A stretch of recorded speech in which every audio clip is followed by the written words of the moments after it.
All right, everybody, let's give a big round of applause for the best man.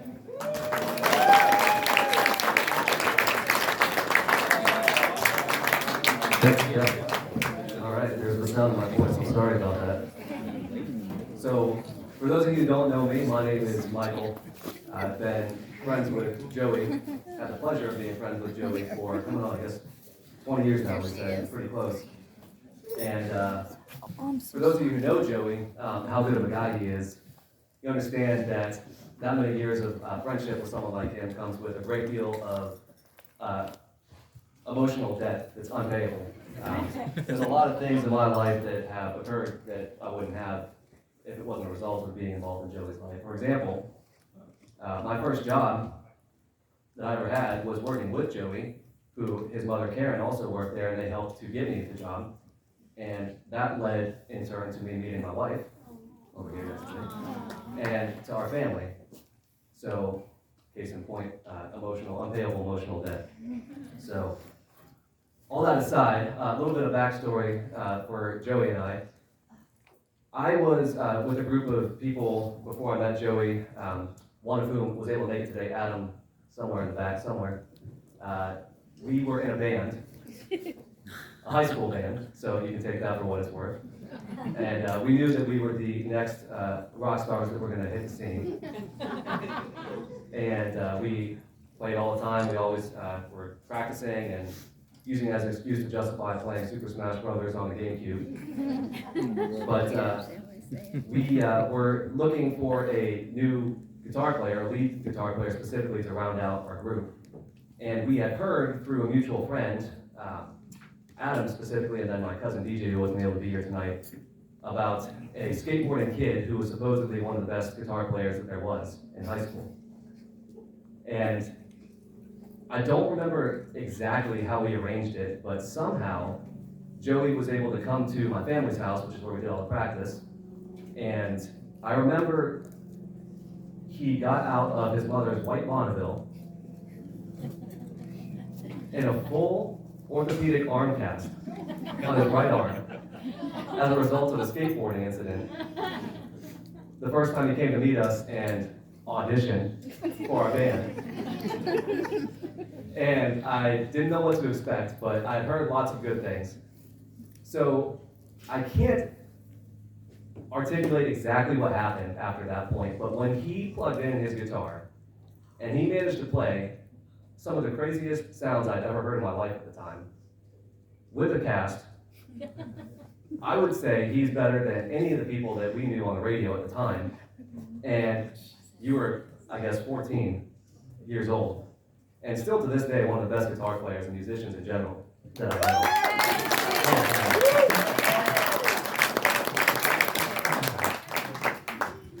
know. And after that, he was automatically in the band. And I can say now with 100% honesty, and Karen and Steve can attest to this, we didn't deserve you. Because you were way out of our league. But we tried to match your level as best we could. But we became fast friends, Joey and I. For some reason, he and I had shared experiences in our younger life prior to teenage years, even younger than that. We bonded, and we did everything together. He was at our house practicing all the time. We worked together, we grew up together, and we lived together. And on the living together part, I have to go into a little bit of a side story. Because living with Joey comes with its own unique traits that you wouldn't think would come from living with one specific person. But Joey had this very strange morning ritual. Every day. Still to this day. Okay, so there's one that I cut out because I didn't know how many children were going to be here, but this one is fairly safe.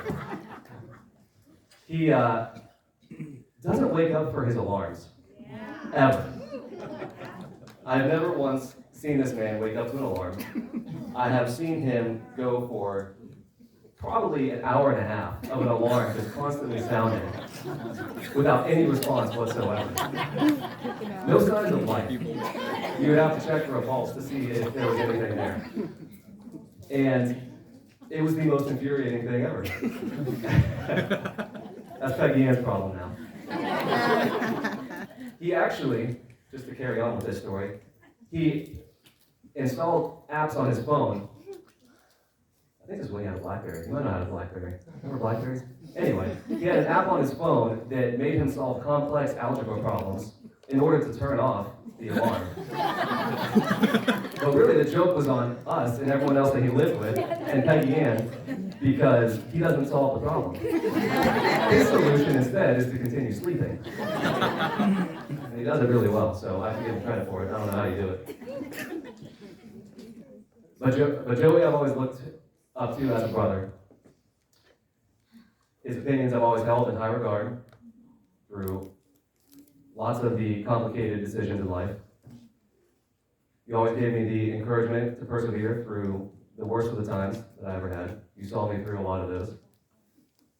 And unfortunately, our lives led different paths at a certain point through the natural progression of our young adulthood. But fortunately, that is what started Peggy Ann and Joey's path toward one another. And that's what we're here for tonight. So,